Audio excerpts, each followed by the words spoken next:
kayang ilarawan ang kadakilaan mo. Unang lahat ng tula, ulang maging mga salita, upang ihayag ang kabutihan mo.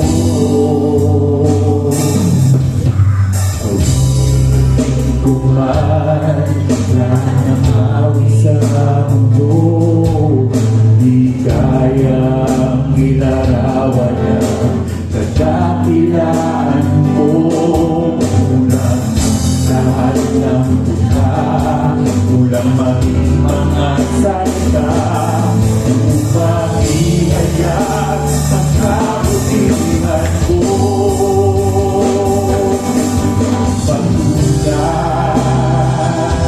Wala nang hihingi sa'yo, pagkulang. Wala nang papantay sa'yo. Ikaw ang Diyos noon pa man, maging ngayon at kailanman. Sa habang panahon, wala kang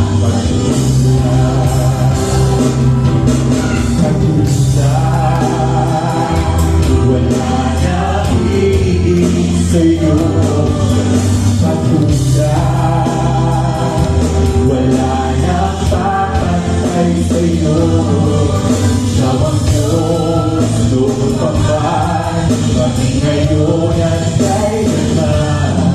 Sa habang panahon, wala kang pagkulang. Minsan pa po, lahat ng kalalakihan ng bawat sa Panginoon. Awitin ko ba? Awitin ko man lahat ng awit sa di kayang ilarawan ang kadakilaan mo. Kulang ang lahat ng tula, kulang maging mga salita, upang ihayag ang kabutihan mo. Lahat ng kababaihan bawit sa Panginoon.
noon pa man, maging ngayon at kailanman.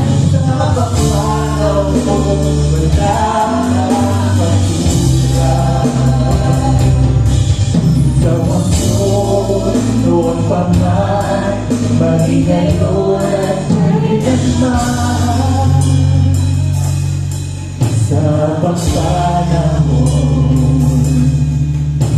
wala kang kagulang.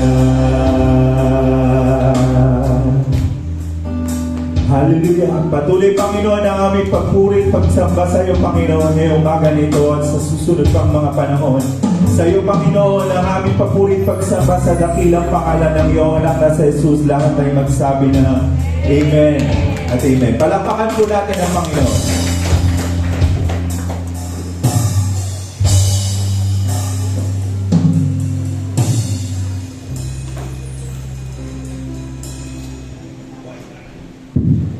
Okay, good morning po. At tag-ulan na. Dideklara na yung tag-ulan, pero hindi pa rin na tayo magagawa na talagang pag-asa lang po yan. Okay, medyo nakakapagod po yung linggo, at maraming parang shocking nakakagulat na pangyayari yung kay Kuya Charlie, tapos sa araw lang ay anak ni Pastor Raul, talagang maraming nakakagulat sa kagaya ko po na mayroong panic attack at depression. Maano po sa akin na tumatagal masyado. Ang iniisip ko agad, kumusta yung Kuya Charlie, kumusta siya ito? Hindi namin pinaalala ko. Kumusta si Pastor Raul? Pero kapag napunta ako sa lamay, nakita ko okay ako. Parang hindi pa lang din ako okay. Hindi pa lang din ako okay. Namukhang okay naman. Pero sabi nga, hindi doon nakikita yun kundi ito. Tayo. At sabi ko sa kanila, marami na po sila magsama-sama na sila, gumawa na sila ng fellowship. Yung mga balo, ang dami na po nila. Army, sa Pilar, may bako. Sa Riwa pa, si Ate Laika. Marami na po sila. Baka meron silang 15 sa LGF pa lang, mga balo. Makakatulong yan. Support group, paano sila maka-cope doon. Naalala ko si Pastor Ryan, nung mawala din, si Ate Rosdaway. Ilang buwan na lang, pag binuksan yung cabinet, nakita yung long sleeve niya. Tinahakap pa rin at niyayakap pag nakita yung sapatos, mga ganun-ganun ba. Mahirap, kaya kailangan nila ng magsimula ng isang fellowship. Parang yung ginagawa natin tuwing Wednesday, support group natin sa may mga depression. Kasi dapat holistic na tayo mga kapatid. Holistic dito sa church, sabi ko nga, dahil ganyan, daming kakakanser, namamatay. Ang church ba, palagi spirito.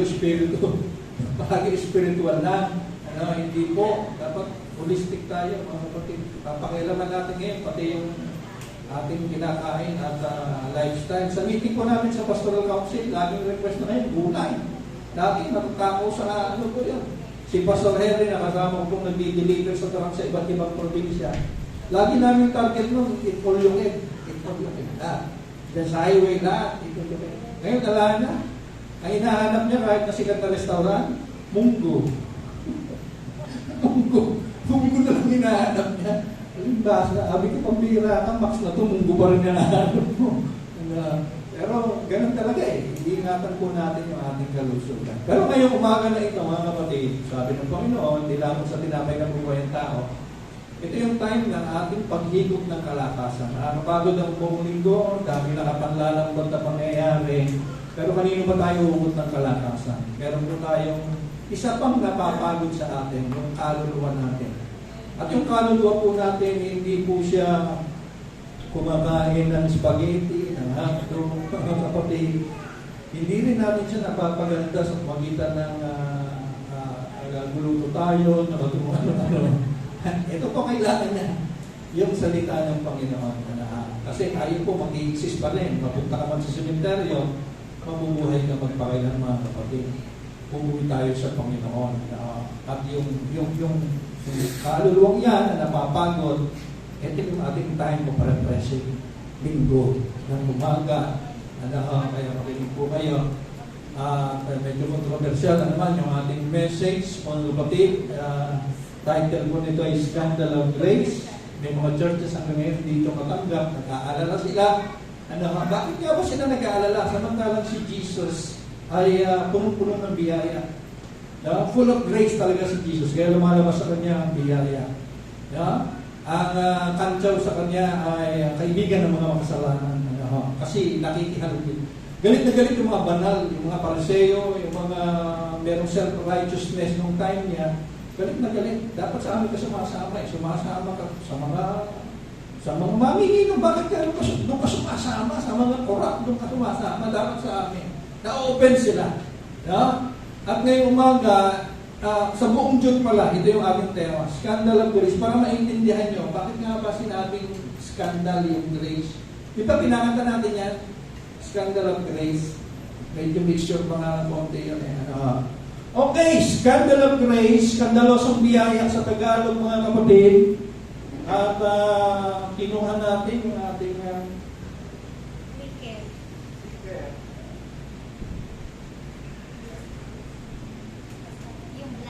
ay, wala pa.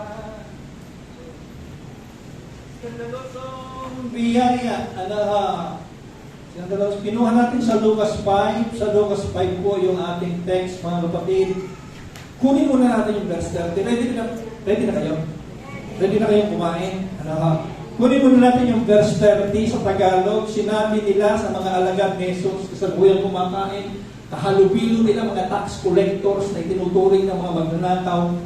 Bakit kayo kumakain at umiinom na kasalo ng mga maniningil ng wish at ng mga makasalanan? Ang nagtanong po yung mga religious leaders. Offended sila talaga kasi alam nila si Jesus ay galing sa Diyos, nangangaraw ng salita ng Diyos, nangangaraw ng kabanalan, yat nakita nila ngayon, may parte, iba ang mga kasama. Bakit kayo kumakain at umiinom na kasalo ng mga maniningil ng wish at ng mga makasalanan? A big question in their religion and culture. Malaking tanong to sa kanilang relihiyon at sa kanilang kultura, mga kapatid. What is scandal ba? Ano nga ba ibig sabihin ng scandal? Skandalo sa Tagalog.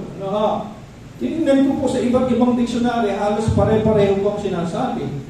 Any act or person or thing that offends moral feelings of the community. Yun. Na-open yung kanilang, yung standard na kanilang morality, alam nila ganun yan. Na-open sila, para bang ang tanong ba't sinabi niya yun? Ba't ginawa niya yun? Pwede ba yan? Diba? Ganun yun. A public feeling of shock and strong moral disapproval. Ganun din, halos. Ay ibig sabihin. Ibang dictionary, pero hindi ko na nilagay kung saan galing. An action regarded as morally wrong and causing public outrage. Scandal. Of course, iba't ibang klase skandalo. Meron away lang. Hindi skandalo, pero ito, tuloy tungkol ito sa skandalo ng religion. Example ng Panginoong Hesus, healing ang Sabat. Sa atin siguro, bakit gano'n? Nagulo sila doon sa Bible. Nagpagaling lang ang Panginoon sa Sabat, nagulo na sila. Siyempre, aaralin natin ano ba Sabat sa kanila. Sa Sabat po talaga, walang gumagalaw. Walang nagtatrabaho. Sabat is rest, pahinga. Kaya, Biyernes pa lang, luto na lahat para sa Sabado. Kuha niyo po. Wala. Bawal pati manghiwa ng sibuyas, bumukpok ng bawang, wala. Meron na namulot ng gatong pinatay sa aklat ng Numbers. Namulot lang ng gatong, paano kakain yun Pero gano'ng kalupit sila noon, mga kapatid. Namulot lang ng gatong, binato hanggang mamatay.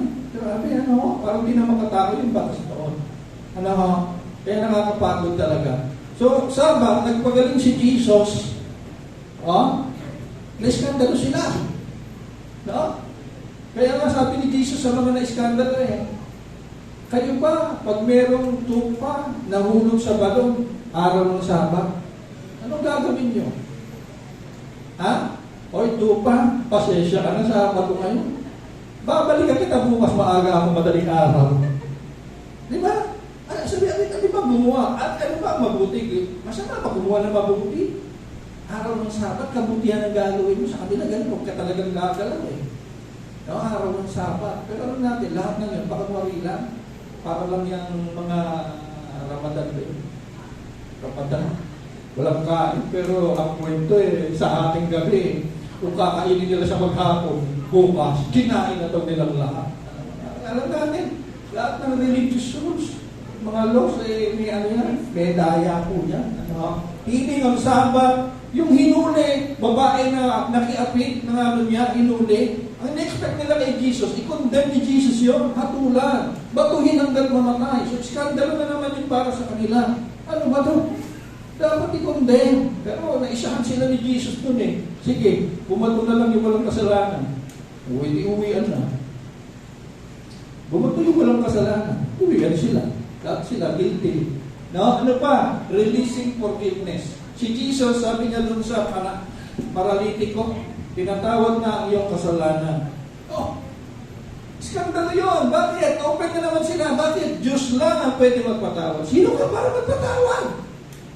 Sino ka para magpatawad? Na-open na naman sila doon. Ganun yan, mga kapatid. No? And then, lalo na yung kwento ng prodigal son. Nandun sila nagngit-ngit sa galit. Grabe yun na, kinuha yung mana, ginastos sa sugal, mano man lang pinigay sa fundraising o sa foundation. Hindi, inuubos sa sugal. Tapos nung bumalik, tinakap pa, binigyan ng singsing, balabal, sandals, eto patente, pinagparty pa.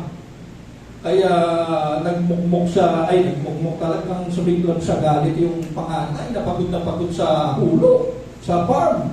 No?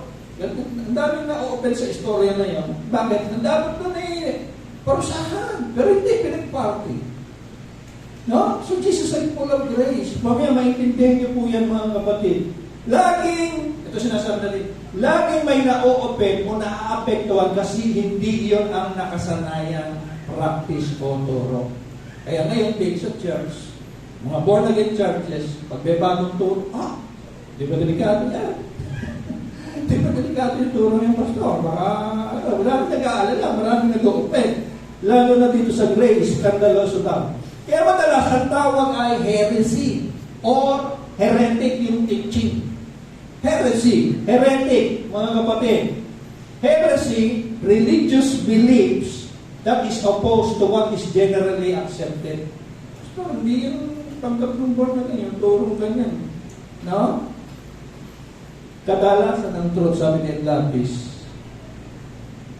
kadalasan ng truth masusumpungan sa mga heresy teachings. Maniwala kayo hindi. Nandun sila. Kaya nga, tingin kay Jesus din, heresy, heretic, ang mga pariseo. Si bago ang dala niya. Hanggang ngayon. No? Basta, kaya nung marami akong natuklasan truth, na ituturing ni heresy, hindi ko nakatiis talaga. Matila akong meeting, may t-shirt ako. I am a heretic. Dulat sila. Hindi na akong meeting ng mga pastor. Kasi yun talaga doon ka palang lalaya mga kapatid. Sa Lucas 5 pa lang, di ba Lucas 5:30 yun? Mga kapatid, basahin nyo yung buong Lucas 5. Scandal after scandal ang makikita nyo dyan. Sunod-sunod. Huwag ka na lumipat ng chapter. Huwag ka na umatras ng chapter. Diyan pa lang magbasa. Ang dami skandalo ginawa ng Panginoon. Dami na open mga kapatid. No? Himala ng maraming huli ng isda. Hindi masamang iskandalo yun, pero maraming nagulo. Grabe ito walang huli, kahit isa, magdamag. Pero, nagkasitsira yung lambat, lubog tayo yung bangka sa dami ng huli. Nagulo yung mga tao noon. Anong iskandalo? Sino sila Pedro? Para bigyan ng pabot na gano'ng kalaki ng Diyos. Sino si Pedro? Mga mangingisda lang to. Pero yung naranasan nila, hindi naranasan ng mga baka-Diyos noong panahon nila. No? Hindi naranasan. Mga mangingisda yung nakaranas ng mga gano'n. Ano pa? Pagpapagaling ng isang ketong, ito maganda ito mga kapatid. Bawal ang ketong inahawakan. Pag nakahawak ka ng ketong, ayon sa batas ni Moses, ituturing ka na rin marumi. Kasi unclean. May mga unclean na tao, dinideklara nila unclean ka. Ang pwede lang magsabi sa yung clean ka na ay yung mga pariseo. Yung pari sa templo, tusuriin ka, okay, wala na. Deklarado ka na, clean. Pwede ka nang bumalik sa pamilya mo, makihalubili ulit sa mga tao. Pero habang ikaw ay marumi, alam niyo ang mahirap sa ketongin, mga kapatid, hindi lang yung ketongin mismo, kundi yung ikaw ay outcast ba? Yung ikaw ay hindi tanggap ng lipunan, ikaw ay ihiwalay sa pamilya. Alam niyo yung damdamin na yun, yung pakiramdam na gano'n. At ito matindi nun, pinapasigaw pa sila ng marumi. Pag may dumadaan na kay Panginoon, unclean, marumi. Of course, hindi sila Tagalog, mga kapatid, hindi ko alam sa Greek o sa Hebrews, marumi. Bakit pinapasigaw sila? Kasi para yung mga tao sa paligid, ma-aware, may maduming dumadaan. No? So tatabi sila, lalayo sila, para hindi sila mahawa. Grabe, ano? Yun nga, kung minsan may sakit ka na tinatago, pero nung hindi pinapatago, pinapasigaw. Yung kahihiyan na pinaghalo, sakit ng kalooban, sakit ng katawan, sama-sama. Pero meron siyang ketongin, lakas doong lumapit kay Jesus dito sa Lucas 5. Mga kapatid, ang sabi niya kay Jesus, bawal yun. Kung gusto mo gagaling ako. Kung gusto mo gagaling ako. Hindi siya umaka kay Jesus. Ano sabi ni Jesus? Gusto ko. Sabay hawak. Bawal ang ginawa ni Jesus. Skandalo yun. Pero dito natin makikita, sa Old Covenant ni Moses, pag nahawakan ka ng maruming, dudumi ka. Kay Jesus, pag hinawakan ka ng malinis, hindi ka dudumi, ililinis ka. Sapagkat ang oras na yun, gumaling yung may keto. Amen? Para sa iba, skandalo yun. Bawal yun lang. Dapat no touch. Hindi. Anong tutol mo doon? Hinawakan, iluminis na. Grabe. Skandalosong biyaya na dala ng Panginoong Yesus. No? Yung pagpapagaling sa paralitikong ibinabasa ko kuman. Sino nakabasa nito? Pero apat na magkaibigan. Puno-puno na yung bahay eh. Siksikan na, pati bintana, may nakapasak na eh. Wala nang dadaanan doon, may sakit. Nadala nila. Tropa nila eh. No? Naka-stretcher. Tropa nila. No? Ay mahal na mahal nila. Yung kanilang kaibigan, gusto nilang dalhin kay Jesus. Ano problema? Alam ng dadaanan yung bahay. Mga kapatid, dapat tingala sila. Dapat tingala sila. At nakita nila yung bubong. At itong mga kaibigan na ito, nagtulong-tulong. Hindi ko alam paano nila ginawa. Mga kapatid, nagtulong-tulong na iyak-iyak sa bubungan. Ito ba't hindi nun eh? Yung baklasin mo yung bubong na hindi naman sa'yo. Wala na silang pakialam. Mga barangay ba? Wala na silang pakialam dito. Yung faith nila, yung pananampalataya, gagaling to eh. Gagaling to. No, kaya pinaklas nila yung bubungan, mga kapatid. Bahala na kung magaling yung may-ari, mga barangay sila. Pagkabaklas ng bubungan, inihulog, tawag yung metali, binaba nila yung higaan kasama. At habang bumababa, mga kapatid, anong sabi ni Jesus na mga si Jesus, grabe pananampalataya ko, sukat sumuyra ng bahay, na mapunta lang dito sa harapan ko. Anong sabi agad ni Jesus? Anak, pinatawad na ang iyong kasalanan. Dami na naman ang pwede. Diyos na ang nagpapatawad. Ano ka ba? Diyos na ang nagpapatawad. Bakit ka nag-release na kapatawaran? Diba? At pansinin nyo rito, bakit kapatawaran? Ang hinihingi nun hiling eh. Tama po ba? Dapat sabihin muna ni Jesus doon, pinagaling na ang iyong karamdaman. Pero mag-isip kayo, bakit kapatawaran ng imuna? Mga kapatid, noon kasi, may mga kasalanan o may mga karamdaman konektado sa kasalanan. Kuha niyo pa, ngayon din naman eh, subukan mong magpuyat ng magpuyat, at kulang ka ng, tama talaga yung kalusugan mo. No? Hindi mo ginalang yung katawan mo. Ganun din. Abusuhin mo na abusuhin, konektado rin. So yun, hindi ko alam kung ano siya, kung nagtatrabaho ba siya sa bar o sa, hindi ko alam. Kapatid, pero inuna ng Panginoon Yesus, anak, pinatawad na ang iyong kasalanan. Nung magalit at nagbulong-bulungan yung mga tao, mga kapatid, makinig po kayo. Dahil narinig ni Jesus yung bulong-bulungan, ano sabi ni Jesus? Alin ba madali? Alin ba madali? Sabihin patawarin ito? O sabihin kung tumayo ka, buhatin mo, higaan mo, umuwi ka? Mas maalira. Di ba? Parang mas mahirap para sa may karamdaman yun. O hindi nakatiis eh. So sabi niya, ano sabi niya? Tumayo ka. Buhatin mo, higaan mo, umuwi ka. Tumayo yung paralitiko na hindi nakakatayo, mga kapatid. Tumayo.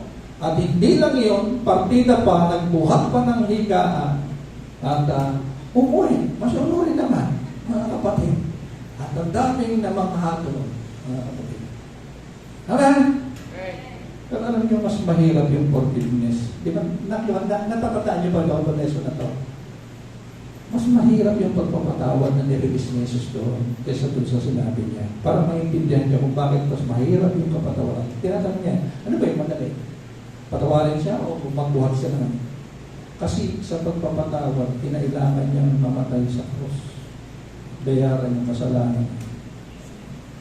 Hindi nila naintindihan. Mas mabigat ang binitawang buwan ni Jesus. Dahil kailangan doon yung pagbabayad, yung kamatayan na pinatawad na yung kasalanan. Amen? Kaya yung pagpapatawad, di simple yan. May namatay dyan. May nagbayad dyan. No?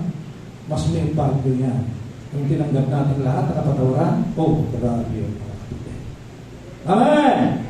Palakpakan natin ang Panginoon naman. Hallelujah! At higit itong natin ang pagtawag kay Mateo. Sa Lucas 5 kasi yan, 5:30. Tinawag si Mateo na maniningil ng puwis. No? Ba't tumawag siya? Dapat tumawag siya na medyo banal naman, medyo righteous, medyo mabait na tao. Tatawag pa naman, kurang pa. Gagawing alagad. No? Hindi kaya nakakapasok sa sinagoga, bawal dahil kilalang kurang. No? Si Mateo. Tapos yung salo-salo, puro Lucas 5 po yan. Tapos yung salo-salo sa mga makasalanan. Okay? Lucas 5:27, pagkatapos nito, atras na tayo, yan ang teksto natin ngayong umaga. Pagkatapos nito, lumabas si Jesus, nakita niya si Levi, si Mateo po yan, isang, maniningil ng buwis na nakaupo sa tanggapan ng buwis. So, nasa office si Mateo, no? At marami siya sa kanyang mesa ng mga paraphernalia, listahan. Alam natin yung listahan na yung kwenta niya na alam natin hindi patas, kaya nga tawag sa kanila ay magnanakaw. Pinost ko to. Nakita niyo yung comment ng isa. Minsan din ang hirap nung nakikialam ka sa post ng Si Mateo sabi niya, hindi magnanakaw yan, kurap lang, sabi nung isa nag-comment. Siya, sige, ako. Siya, sige. Kurap na lang, hindi magnanakaw. Ano ba yun? Comment ka na, bibigat yung mo, pagka hindi ayos, extra biblical daw ang pinost ko. Kurap yan, di magnanakaw, di ba? Ito never change. Magnanakaw siya. So, ang mga politiko ngayon, ay kurap lang sila. Ano yung sasabihin magnanakaw? Kurap lang sila, mga kapatid. Okay, sinabi sa kanya ni Jesus, sumunod ka sa akin. Tumayo nga si Levi, iniwan ang lahat. Grabe ito iniwan lahat, pati yung mga listahan ng mga taxes, mga singilin, iniwanan na, bahala na kayo. At iniwanan lahat, mga kapatid na singil nito, iniwanan ng lahat No? Pati na singil na, iniwanan ng lahat, at sumunod kay Jesus. No?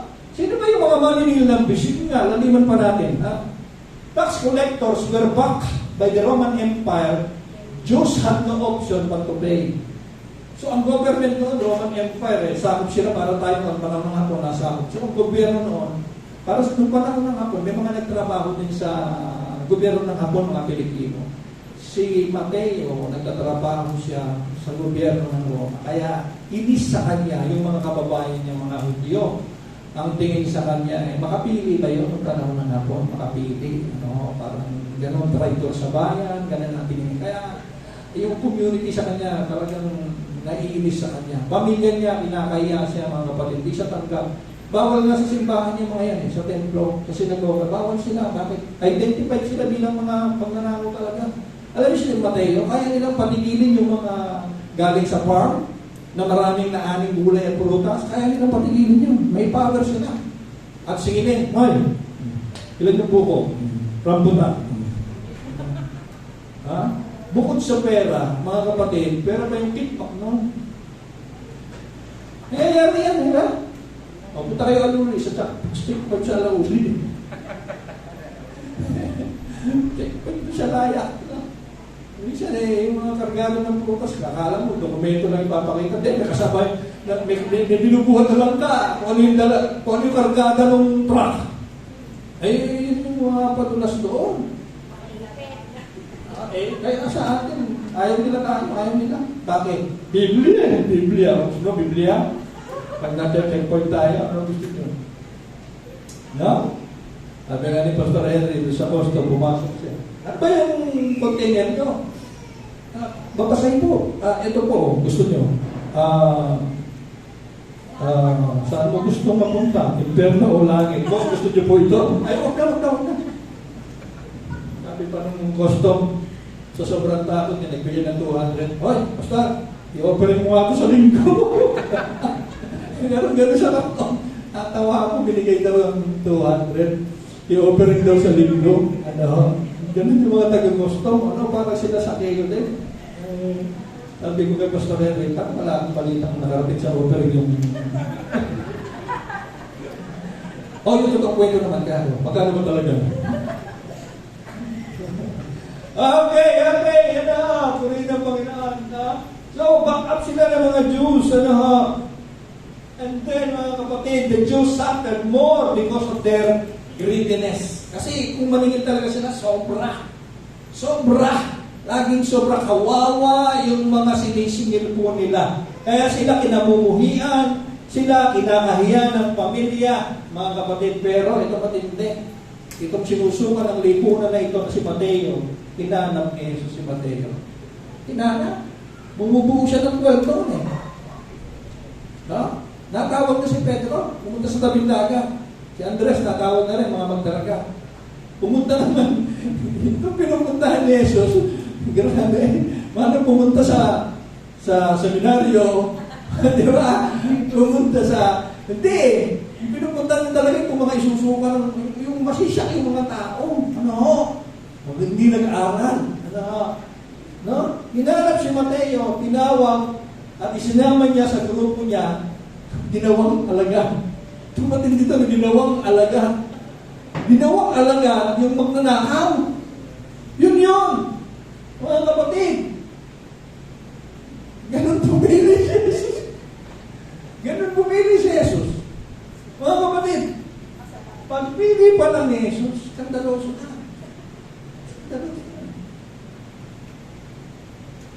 Hindi ito dinidetali sa pangangaraw ngayon eh. Hindi nila dinadag, baka sabihin natin, pwede na tayo makitropa sa mga magnanakaw. Ganun ang inaalala nila. Pero makita nyo kung bakit ganun si Jesus. Tuloy tayo. Si Jesus, eto matindi dyan. Si Jesus, pinandugan ni Levi ng isang, hindi ito simpleng salo-salo mga kapatid. Mayaman to eh. Maraming pera. Kaya, party-party talaga. Hindi ko ilang baka, pinapatay, inihaw, mga kambing. Hinandugan na isang malaking handaan sa kanyang bahay. Kasalo niya roon ang maraming unexpected mong bisita ni Mateo. Makakapag-imbita ba ito ng mga pari, mga madre? Walang tropang ganun to. So, expect mo na kung sino bisita niya. Mga kamuri niya. No? So, nagpa-party si Zacchaeus sa sobrang tuwa, mga bisita siyempre, kamuri niya, okay lang kay Jesus. Amen? Okay lang kay Jesus. Siguro sa mga nakakita at dumadaan. Grabe.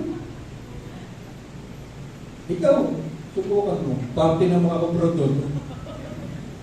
Party ng mga kubrador. Andun ka tapos may nadaang balal-balalan na masipag sa simbahan. Yeah! Sabi na. Who were the outcasts in Jesus' time? Hindi lang mga publicans o tax collectors. Sino ba sila? Mga Gentiles. Basta hindi yun. Samaritans, people with sickness, yan, ketong, tax collectors, nilinaw tayo talaga dyan.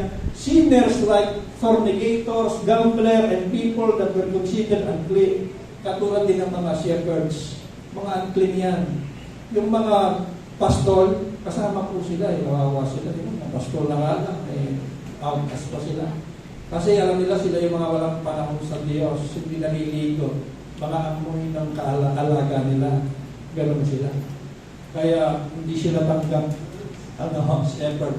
No? Sila yung literal na sinusuka ng lipunan. Ano sila? Bawal pumasok sa sinagoga, bawal gawing saksi. May nakita ka ng krimen, kaso yung nakakita ng krimen, sa krimen, yung saksi outcast.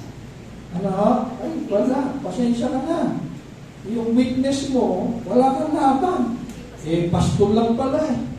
Hindi yan considered, lalo na kung tax collector na ko, mga sinungaling yan, mga magnanakaw. Bawal makihalubilo sa mga tao. Pero yung paniniwala, pakinggan nyo to, yung paniniwala, ang banal at kasalanan, hindi pwede magsama. Pinasinungaling ng Jesus. Correct? Tao lang nag-isip ng gano'n eh. Alam mo yung banal at makasalanan, parang tubig ng langis, hindi pwede pa. Yung lahat ng bilip na yun, nung nagkatawang tao si Jesus at mangaral, pinasinungaling. Yun nga pinos ko eh, na dami rin nag-react. Alam niyo ba kung nagpahid ng langis kay Jesus, nag-anoint,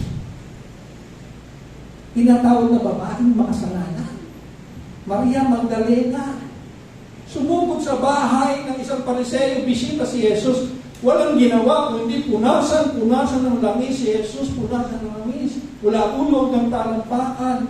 Ngayon, sa anointing, ina-anoint kita. Kailangan yung mag-anoint, banal na banal. Banal na banal. Sino ba nag-anoint sa pastor na yan? Ganun pa yan. Dapat bishop. Bago ka maging pastor, dapat bishop yung mag-anoint sa iyo. Kahit kailangan banal na banal. Si Jesus, pinunasan ng langis ng babae makasalanan, marami. Anong Jesus? Okay lang. Ano sabi ni Jesus? Hayaan nyo siya. Hayaan nyo siya. At, kapatid, ano yung nakakapagod yung religion, yung banal pa. Kaya yung pantang-banal na aso, mga kapatid, masakit yun eh. Narinig nyo yung banal na aso? Si Ate Elena, di ba niya narinig yung kinakanta niya mismo yata yun? Banal na aso. Diba? At tinutukoy nun yung mga nasa jeep na may mga nananalangin ng mga butil-butil. Tapos kung magbayad naman halos magmurang. Ayaw ipakiabot, nagalit, nang-aaway sa jeep. Yun, no? Yung maraming malunis, hindi pwede magsama. Hinawakan natin dito.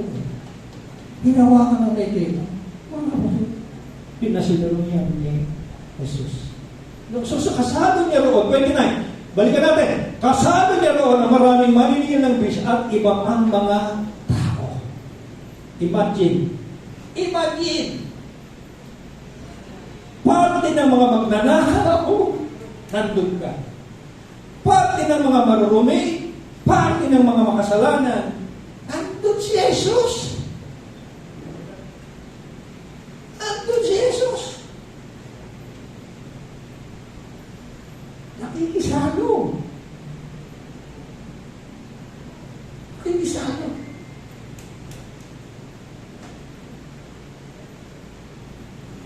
Naghanap ako ng picture ng verse na yun. Jesus was dinner with sinners. Mga kapatid, hindi simpleng dinner yun yung nakita natin. Hindi dinner ang binabanggit doon. Levi, si Mateo, hosted a great banquet. Great banquet. Malaking, ano ba yung banquet? Pigi? No, malaking salo-salo ito. Kasama yung large crowd. Pinatawag lahat ng magnanakaw. Announcement. May party po tayo sa bahay ni Mateo. kasama natin? Si Jesus, ang guro. Amen? Hallelujah! Pwedeng sabihin naman ni Jesus, Mateo, baka naman pwedeng yung maaayos na tao ang iimbitahin mo. Pwedeng sabihin ni Jesus, baka pwedeng yung mga kaklose mo na lang. Pwede siguro. Pwedeng sabihin ni Jesus, baka pwedeng mag-imbita ka rin ng mga matulungin. Yan. Medyo mabait. Ginagalang sa lipunan. Haluan natin. Wala tayong narinig na tanong. Amen? Amen nyo ba? Nakuha niyo po? Hallelujah. Ano ha? Take note. Walang Bible study na yan. Walang Bible study dyan. Kahit si Zaccheo. Kahit si Zaccheo, sabi ni Jesus, papasok ko sa bahay mo, makikigay na. Walang Bible study nangyayari doon. Pero kahit walang Bible study, walang pamumumbinsin nangyari, walang makadyos na usapan, mga kapatid nangyayari. Napatayo si Zaccheo, sabi niya, kalahati ng kayaman, bibigay ko sa kuminadaya pa ako, 4 na beses ko ibabalik. Mga kapatid, ano ba ipinapakita ng mga ganon-ganon, mga kapatid? Romans 2:4 kasi, bakit ano ba sabi niyang pastor? Hindi mo ba alam na ang kabutihan ng Diyos ang umaakay sa iyo upang magsisik malilit sa mga kasalanan? Hindi pagsik ng Diyos, hindi po ng Diyos. Yung bakit ng Diyos ang umaakay sa tao para magsisi. Si Pedro sabi niya, Panginoon, magdamag kami ng isda, wala. Pero nung makahuli, ano nangyari? Ano reaction ni Pedro? Tinapon niya yung sarili niya sa paanan ni Jesus. Diyos ko po, Panginoon, layuan niyo po ako. Ako yung isang makasalanan. Nandiliit ka pa, natutunaw ka sa bait ng Diyos. Iyon ang way ni Jesus. Ako talaga naman, pastor, ang ginagamit ko. Malaki, magkasasabitan ng mga dumaan, ng mga mapagsamba sa Diyos, ang mga sinungaling, mga mapangalog niya, ginagawa ko palagi, Revelation 21:8. Takot yung mga tumatag ko, pastor, tatagap na ako, munang tapusin niya, tatagap na ako. Tinatakot mo kaya, minsan hindi naman tumatagal wala din, 2 linggo lang born again, 1 linggo lang born again. Pero yung way ni Jesus, mga kapatid, grabe, mapakita niya kabutihan ng Diyos, at ang mga tao husa. Kasi, bakit? First time nila may nag-welcome sa kanila, banal na tao ba? Amen? First time may naka-appreciate sa kanila. First time hindi sila na-reject. Rejected nga sila wala tumatanggap sa kanila. Mga kapatid, tapos bigla na makaramdam sila ng pagmamahal, ipapalit na. Papalit talaga sa Panginoon. Kabutihan ng Diyos ang aaka. It is the goodness of God. It is the goodness of God that leads us to repentance. Goodness of God. Kindness of God. Kaya huwag kayong manako. Pakita niyo yung pag-ibig ng Diyos, yung bait ng Diyos sa tao, kapatid, sasama po sila. Kasi, kaya meron nga akong sinishare doon. Pastor, hindi ako prophecy sa inyo. Bakit? Isang daan nga tayong bawal sa inyo Sa buhay kong ito, sa bisyo ko, hindi ako pwede dyan. Ganun kagatingin nila sa atin Masisera, maraming. Hindi. Si Jesus, target niya yung tao talaga. Yung needs ng tao muna. Pansin niyo, nagpapakain, nagpapagaling. Yung needs muna. Yung needs muna ng tao. Hallelujah. So, kagaya ni Jesus, tapos na tayo. Kagaya ni Jesus, tingnan natin ang need ng tao. Bago yung agenda natin. Tinuruan tayo kasi humayo. Humayo. Papipiling ang tao, di ba? Tinuruan tayo, ventilation explosion. Ang sasabihin mo daw, nangangalapit ka sa daan, sa mall, nakakata ka sa bahay, paano yung approach? Kung mamatay po kayo ngayon, yun ang tinuro, may practice mo sa harap Di ba? Kung mamatay po kayo ngayon, palagay niyo, saan kayo mapupunta? Ikaw pinapasok kita sa gate namin, lumayas sila, kalakas-lakas po ito, tatanong mo sa akin kung mamamatay ako. Ang dami nagalit doon. Ang dami nagalit. Pero masaya-masaya yung tao, baka birthday pa niya, bigla mong sasabihin sa kanya, kung mamamatay ka ngayon, saan ka kaya mapupunta? Yun ang tinuro. Sumigat po yun, evangelism explosion, tinuro po yun. Tapos pinahayo yung mga tinirain. O yun, may narambat ba? Wala. May nakuha? Wala. No, wala. Puro tinakot eh. No? Anak mo man di tatagal sa'yo, tinatakot palagi. Amen? Hallelujah. Tingnan natin ang tao bago. Huwag lagi ang tingin sa tao ay prospect para gawing disipulo o Kristiyano. Dami ganyan ngayon. Dami ganyan. Tinitingnan niya. Eto, nakikita ko to. Ngayon pa lang, magiging alagad to. Magiging disipulo to. Yeah? Wala ka na rin iiwan sa networking eh. Puro tingin mo. Downline, puro downline yung tingin sa tao. Yung mga nasa networking. Ano, lahat tingin. Nakita niyo yung pinost ko? Ang dami nag-a-add friend ngayon, mga kapatid, ingat kayo. Yung Bitcoin saka crypto ba yan?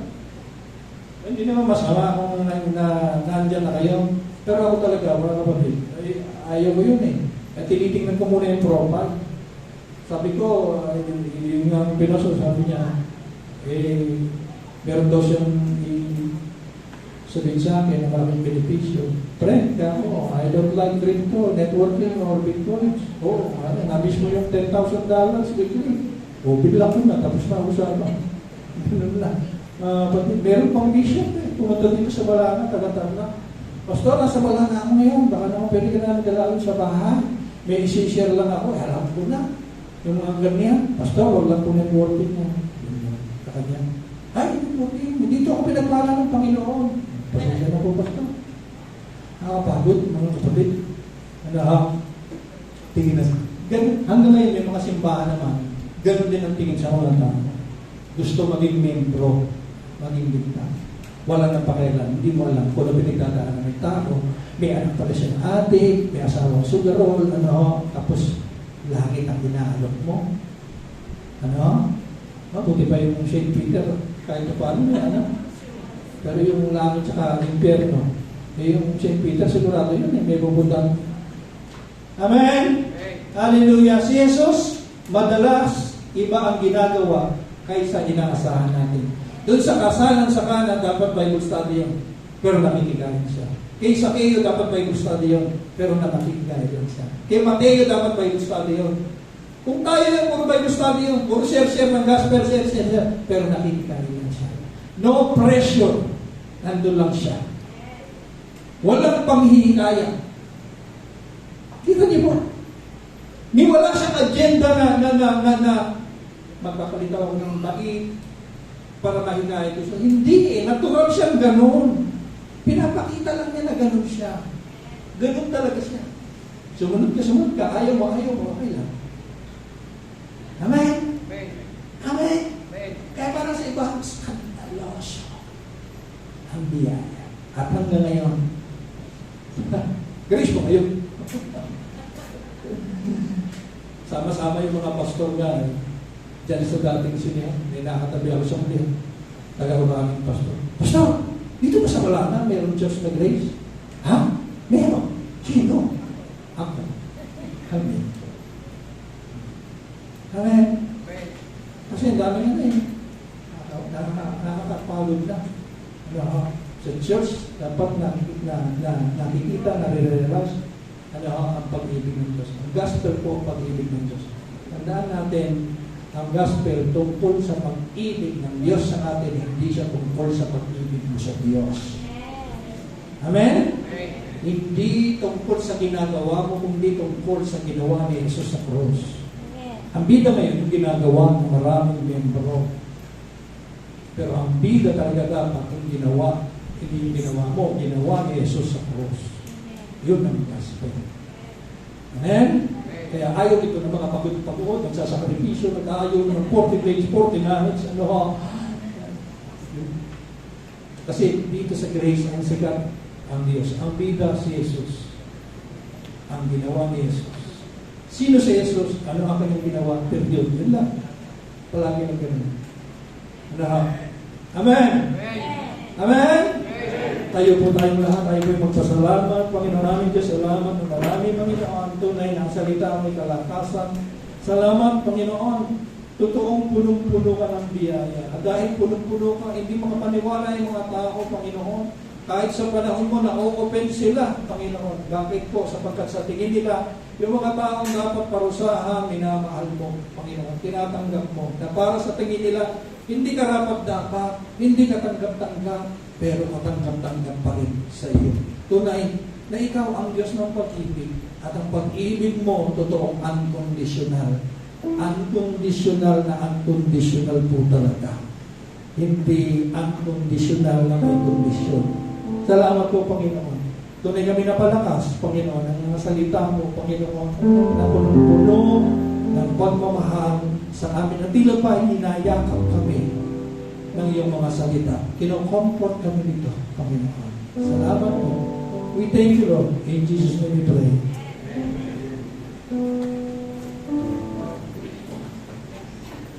Lord Supper. Sige, pakiserve na. Lord Supper. Lord.